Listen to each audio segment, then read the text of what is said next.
I never thought I'd be the guy who got cheated on. I mean, we seemed like the perfect couple. My name's Jake, and I've been married to my wife, Lisa, for 6 years. We met in college, bonded over our love for music, and quickly fell into that comforting rhythm of a solid relationship. Sure, we had our ups and downs, like any couple, but we always managed to communicate through it all. Or so I thought. Things started feeling off a few months ago. Lisa became distant, her laughter replaced with a more muted response to my jokes. I chalked it up to work stress or maybe the fact that we had just hit that 6-year itch. But the signs were there if I had only paid attention. She was suddenly glued to her phone, texting late into the night. When I asked her about it, she'd roll her eyes and tell me I was overthinking things. I wanted to believe her, but deep down, I sensed something wasn't right. One night I woke up to find her side of the bed empty. It was past midnight, and a flickering light came from the living room. I tiptoed down the hall, half expecting her to be binge-watching some show, but instead I caught her on the couch, phone in hand, a sly smile on her face. That smile sent a chill down my spine. It was the kind of smile I hadn't seen in a while, one that didn't involve me. I went back to bed, trying to shake off the unease that settled in my gut. The next few days were a blur. I started noticing little things. Her sudden interest in gym sessions that took longer than usual, her new outfits that I had never seen before, and the way she always seemed to have an excuse for why she didn't want to spend time together. Each moment felt like another brick in a wall I never wanted to build. Then, there was that fateful Saturday afternoon. I decided to surprise her by cleaning the house while she was out. As I was tidying up the bedroom, I stumbled across a pair of unfamiliar women's underwear shoved under the bed. My heart raced, and the world around me faded away. I couldn't believe what I had found. My mind spun with possibilities, each scarier than the last. I convinced myself. It must have been a mistake, but deep down I knew. In a haze of anger and betrayal, I started searching for more proof. I went through her closet and found a box of old receipts. One caught my eye, a fancy restaurant I knew I hadn't taken her to. The date was just a week prior. My stomach turned.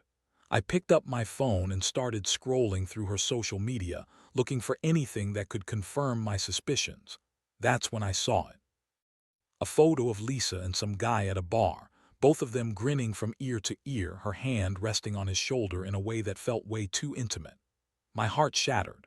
All those feelings of doubt transformed into a fierce anger that threatened to consume me.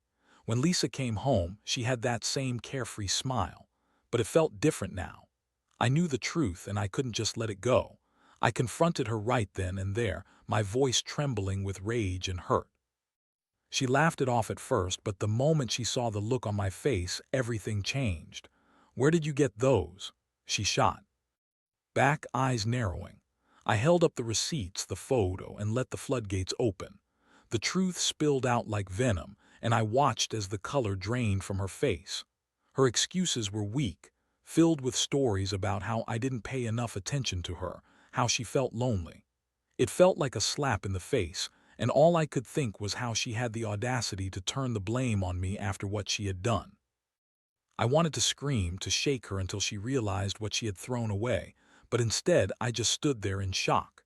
In those moments I felt like my whole world flipped upside down.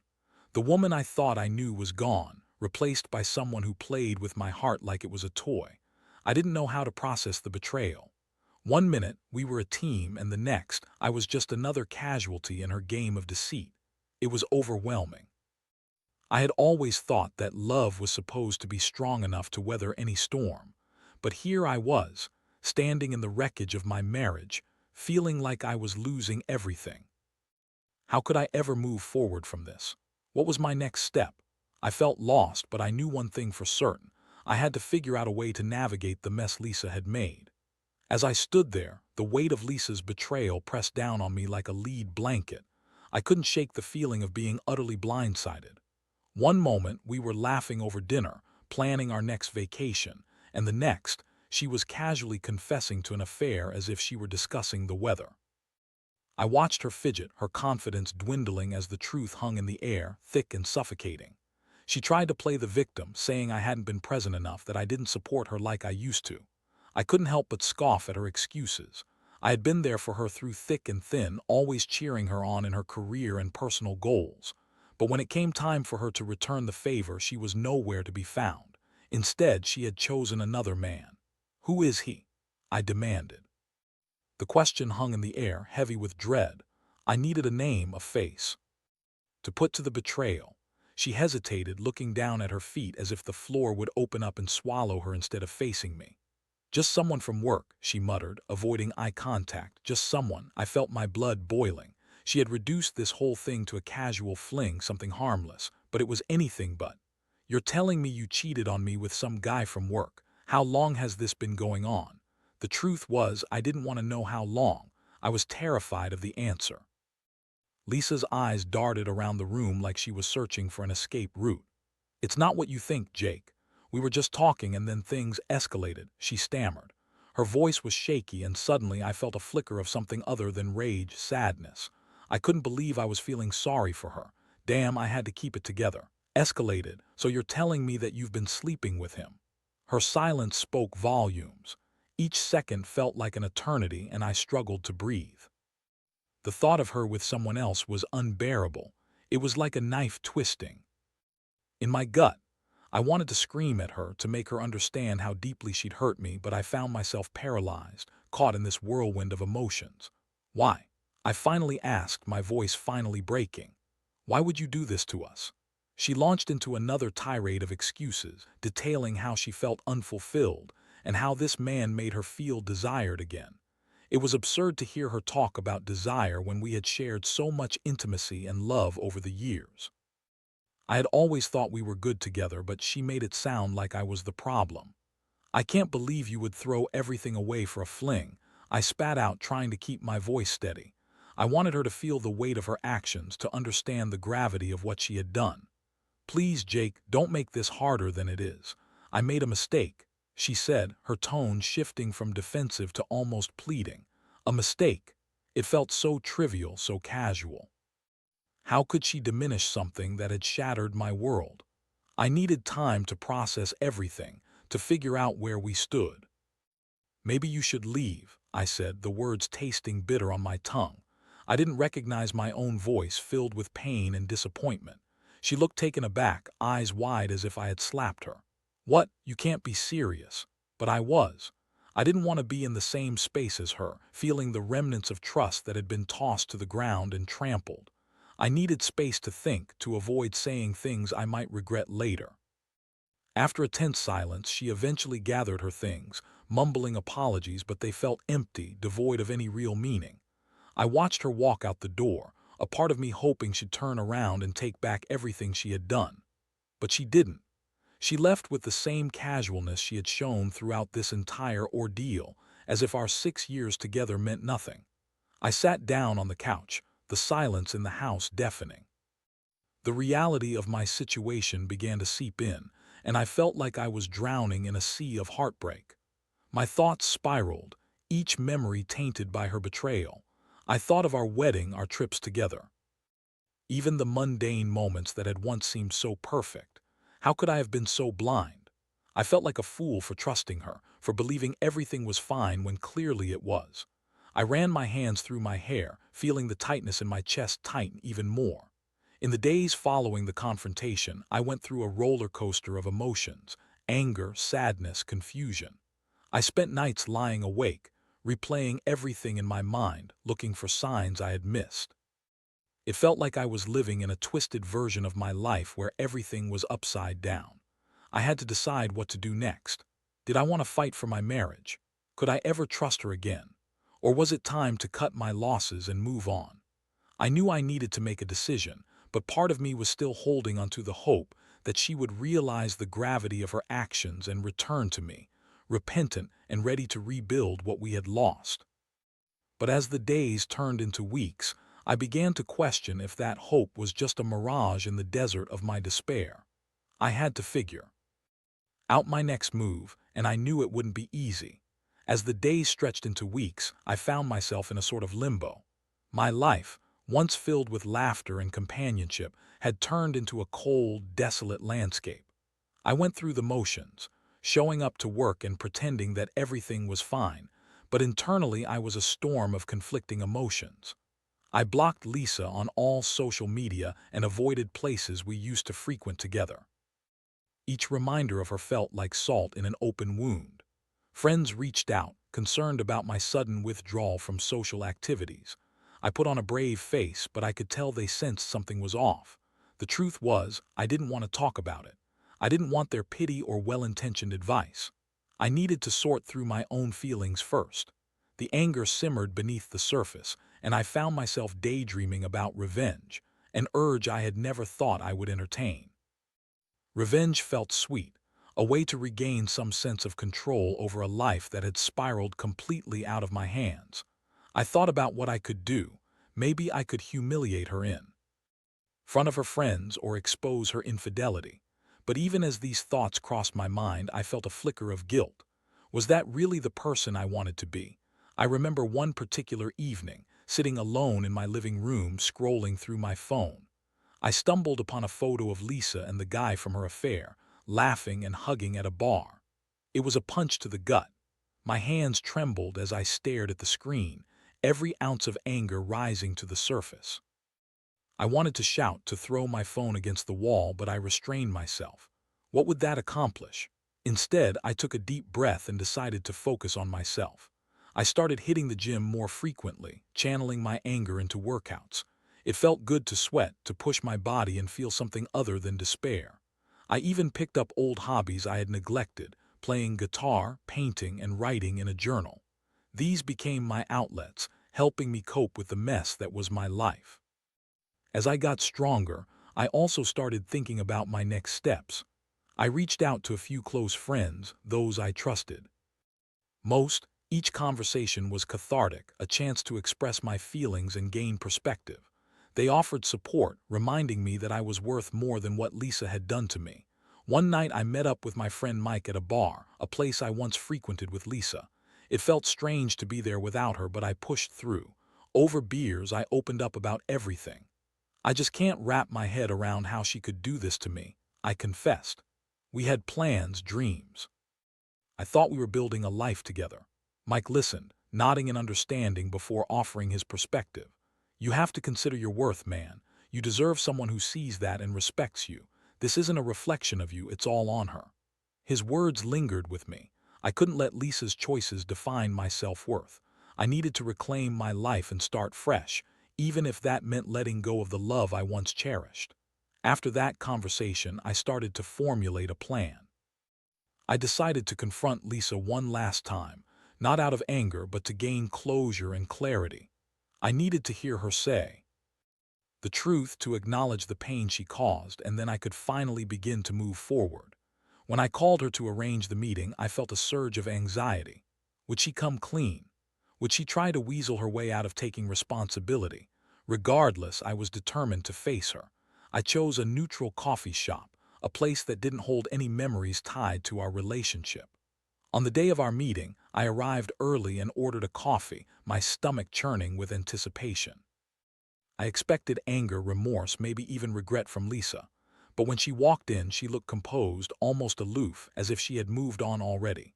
"Thanks for meeting me," she said, her voice flat. I took a deep breath. "I just want to talk, Lisa. No games, no excuses." She nodded, and I couldn't tell if she was receptive or just putting on a facade. I launched into my feelings, laying it all out. The betrayal, the hurt, the confusion that had consumed my life since I found out about the affair. "I need you to understand how deeply you hurt me," I said, my voice shaking. "What you It was not just a mistake, it shattered everything we had built together." She sighed, looking down at her coffee. "I know I messed up, Jake. I regret it every day."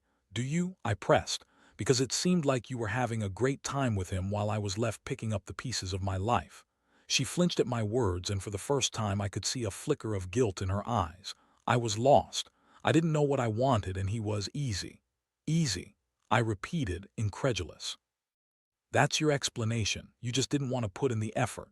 Lisa looked pained, and for a moment I thought she might actually be remorseful. "It was a mistake, I swear. I never wanted to hurt you. Can't we just start over? Start over. The words felt like a slap in the face. You want to erase everything and pretend it didn't happen. That's not how this works, Lisa. The conversation spiraled from there, each of us stumbling through our feelings and frustrations. I laid it all out, how I couldn't trust her anymore, how I wasn't sure I could ever see her the same way again. When we finally parted ways, I felt a mix of relief and sadness. I had been seeking closure, and while I wasn't sure if I had achieved that, I knew I had taken an important step in reclaiming my life. The emotional aftermath was still heavy, but I felt a new resolve building within me. I had confronted the woman who had shattered my heart, and while I didn't have all the answers, I was determined to find a way forward. The road to healing wouldn't be easy, but I was ready to take it, one step at a time. After that meeting with Lisa, I felt a strange mix of emotions. On one hand, I was relieved to have confronted her and laid out my feelings without holding back. I had finally voiced the pain she caused, but on the other hand, the sadness lingered like a shadow, reminding me of what I had lost. The weeks that followed were a blur of self-discovery and healing. I delved deeper into my hobbies, pushing myself to create and express the turmoil that had taken root in my heart. I started writing songs again, pouring my pain into lyrics that spoke of betrayal and recovery. The catharsis felt good, and each note I played was a step toward reclaiming my identity. I also took time to focus on myself physically. I hired a personal trainer and committed to a strict workout regimen. With each rep, I felt stronger, both physically and mentally. The gym became my sanctuary, a place where I could channel my anger into something productive. I could feel the changes in my body, the muscle definition emerging, and it felt empowering. But I wasn't just interested in the superficial. I began attending therapy sessions, a suggestion from my friend Mike that I initially resisted. I thought I could handle things on my own, but talking to a professional opened my eyes to the depth of my pain and the importance of healing. In these sessions, I learned to process my emotions, to understand that the anger I felt was valid, but it didn't have to define me. I was allowed to grieve the loss of my marriage while also taking steps to rebuild myself. Each session peeled back layers of hurt, allowing me to see the path forward more clearly. As I worked through my feelings, I began to reevaluate my priorities. I had spent so many years invested in Lisa and our relationship that I had lost sight of who I was. Now, I was rediscovering old passions and exploring new ones. I took up painting classes, something I had always wanted to try. The joy of creating something new was invigorating, and I found solace in the strokes of the brush on the canvas. But even in those moments of joy, Lisa would occasionally creep into my thoughts. I wondered how she was coping, if she ever truly felt remorse for what she had done. I found myself checking her social media occasionally, but I knew it was a slippery slope. Each time I saw her posting pictures with friends, laughing and seemingly living her best life, it stung. One night I was out with friends when I received a text from Lisa. "Hey, can we talk? I really miss you." The message sent a jolt of confusion through me. Miss me? After everything. I stared at the screen, my heart racing with a mix of anger and a flicker of hope. Did she realize she had made a monumental mistake? I debated how to respond. Part of me wanted to tell her to leave me alone, to remind her that she had crossed lines that couldn't be uncrossed. But another part of me was still tied to the memories we had created together, the good times that felt so far away now. I decided to keep it simple. "What do you want, Lisa?" Her response came almost immediately. "I just want to explain. I've been thinking a lot about everything." I felt my defenses rise. "And what's there to explain? You cheated on me. What more is there to say?" There was a pause before she replied. "I know, and I'm sorry. I messed up, Jake. I realize how much I took for granted. I want to make it right." Make it right. The phrase echoed in my mind, and I couldn't help but feel a surge of frustration. Did she think she could just waltz back into my life and offer empty apologies? "You can't just fix this with words, Lisa. You broke something that can't be easily repaired." I typed back, my fingers moving quickly. "I know, but I've been seeing a therapist too. I want to understand what went wrong," she wrote. That was new. It was a step I hadn't expected. I wondered if it was genuine remorse or just an act to ease her guilt. "And what do you want from me?" I replied, my heart pounding. "I just want a chance to talk. I miss my best friend," she responded. Best friend. It stung to read that, a reminder of what we used to be, but I was wary. "I need time, Lisa. I'm not sure I can just jump back into being friends after everything." "I understand, just think about it." That conversation stirred up so many conflicting feelings. I had spent weeks trying to move forward, and now here I was, faced with the reality of her wanting to reconnect. I didn't want to reopen wounds that were still fresh, but I also didn't want to slam the door completely. I decided to take a step back. I didn't respond. Instead, I focused on my goals and my healing. I immersed myself in my music and art, allowing those passions to consume me. Days turned into weeks, and I started noticing changes within myself. I felt stronger, more resilient. I was moving on, even if the process was slow. The anger started to fade, replaced by a sense of self-worth I hadn't felt in a long time. I began to redefine what love meant for me, not as a way to fill a void, but as a partnership built on respect and trust. Then, one afternoon, as I was painting, I received another text from Lisa. "I know you're angry and you have every right to be, but I've been reflecting a lot and I really want to show you how serious I am about making things right." Feeling a mix of curiosity and apprehension, I finally decided to respond. "What do you mean by that?" "I'd like to meet up, just to talk. No pressure, I promise," she replied. I weighed my options. Part of me wanted to ignore her, to keep moving forward without looking back, but another part of me was intrigued. Maybe this was a chance for closure, a final chapter before I fully closed the book on us. "Fine, when?" I typed, half expecting her to offer some elaborate explanation or excuse. "How about this weekend?" she suggested. I agreed. It was time to face the music, to see if her words held any weight. I needed to know if there was any chance for us to rebuild, or if this meeting would finally allow me to let go completely. The anticipation brewed inside me as the weekend approached. I wasn't sure if I was ready for what was to come, but I knew I had to find out. It felt like standing on the edge of a cliff, and I wasn't sure whether to leap or step back. Whatever the outcome, I was determined to face it head-on. The day of the meeting with Lisa arrived, and I felt a whirlwind of emotions churning inside me. As I drove to the cafe, I replayed our past conversations in my head, the anger and hurt still fresh but gradually fading. The sun shone brightly, casting a warm glow on everything around me, but I could hardly appreciate it.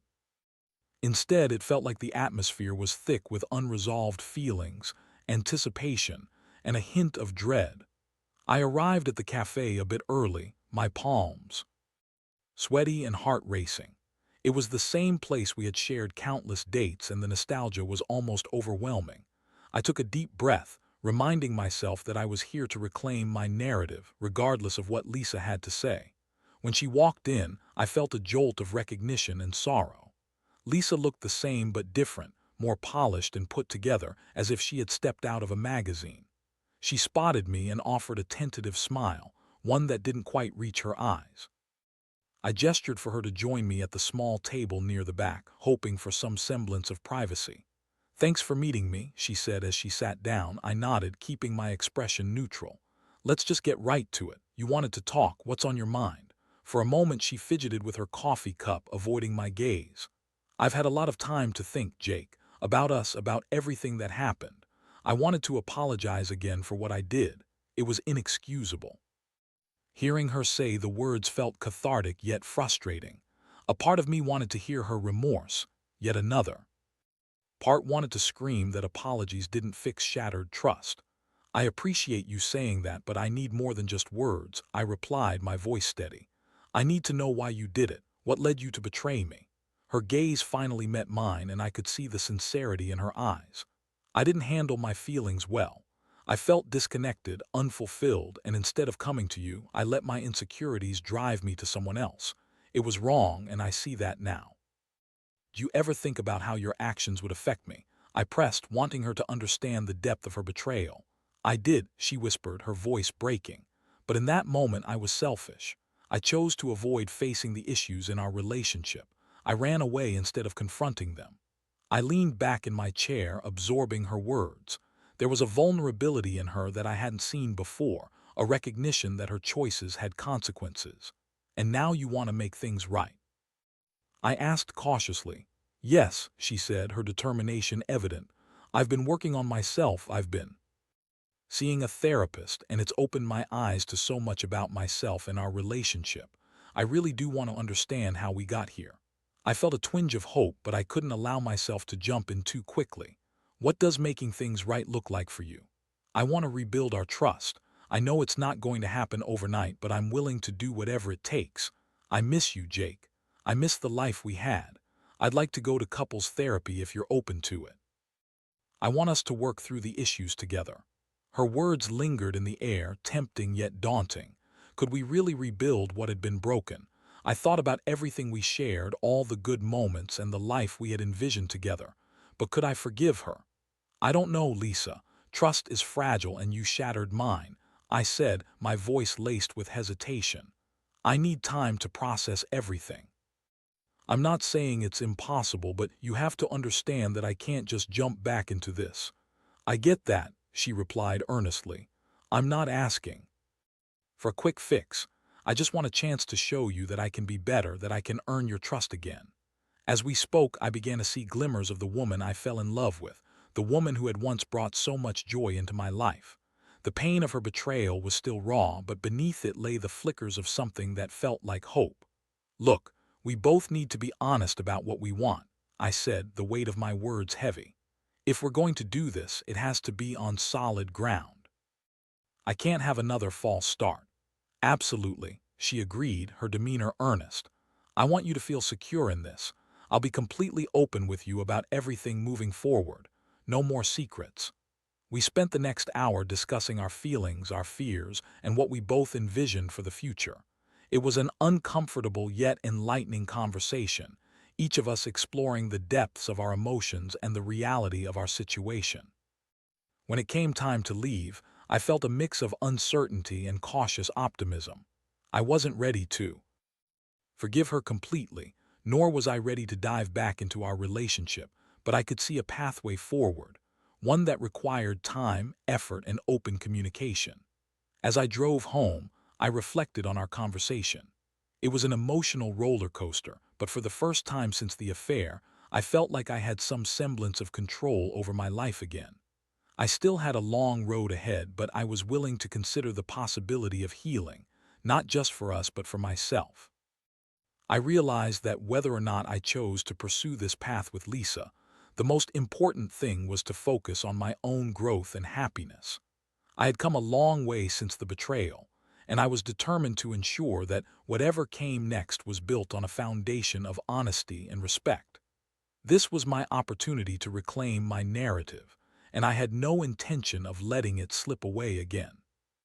As the days turned into weeks following that pivotal meeting with Lisa, I found myself in a delicate dance with my emotions. I had decided to take things slowly, giving myself the space to process everything without rushing into decisions. I kept busy with work, music, and my new painting hobby, slowly learning to reclaim pieces of myself that I hadn't realized I had lost.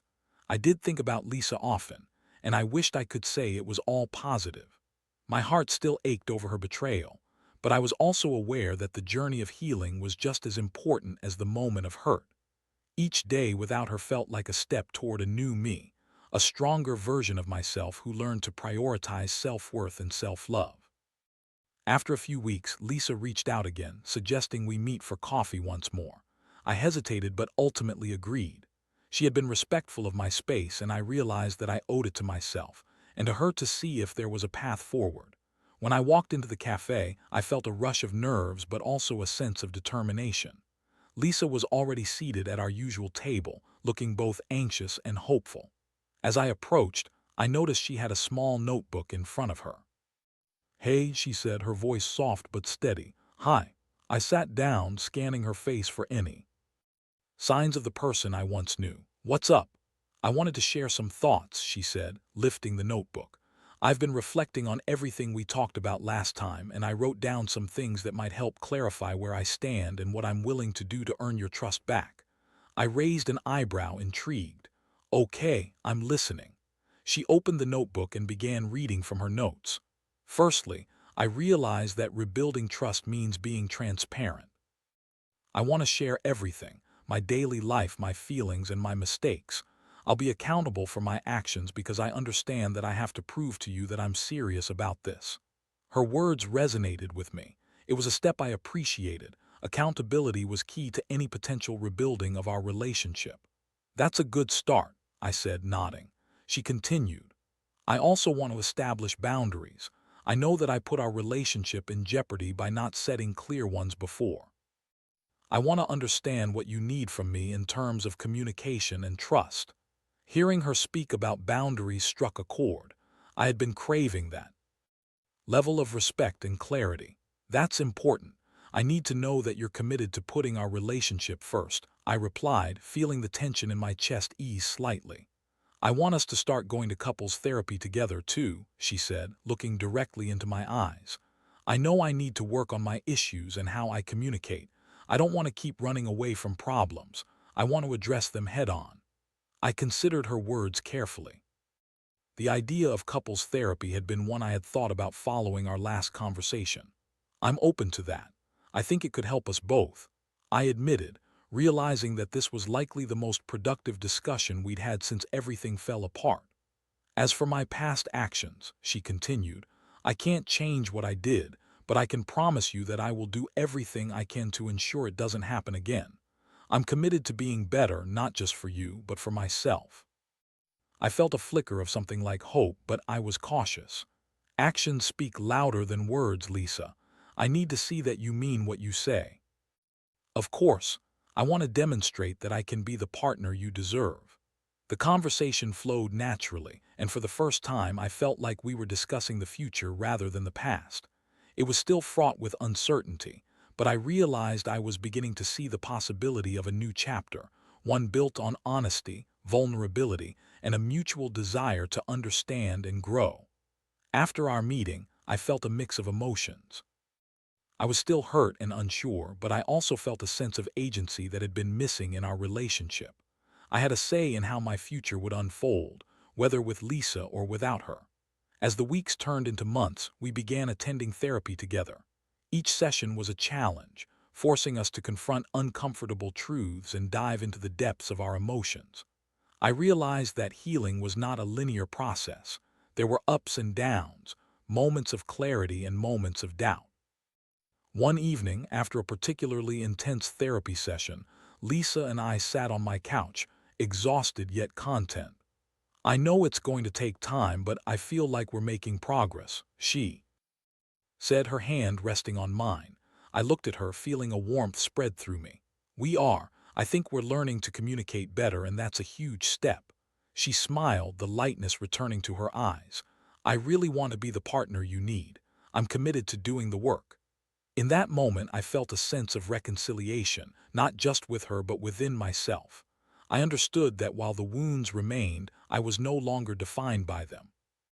I had grown stronger through adversity, and I was learning to forge a new identity, one that was no longer tied to betrayal but rather to resilience and hope. As we continued to navigate our relationship, I realized that the path of healing was ongoing. There would be challenges and setbacks, but I was willing to embrace them. I had learned the importance of self-worth, accountability, and the power of communication. In closing, I reflected on my journey. I had come a long way from the man who had been blindsided by betrayal. I had faced my darkest moments, and now I was stepping into the light with renewed clarity. Whether Lisa stayed in my life or not, I was learning to love myself first, and that was the greatest lesson of all. The future was unwritten, but I was ready to face whatever came next. I had taken charge of my narrative, and I was ready to embrace whatever possibilities awaited me.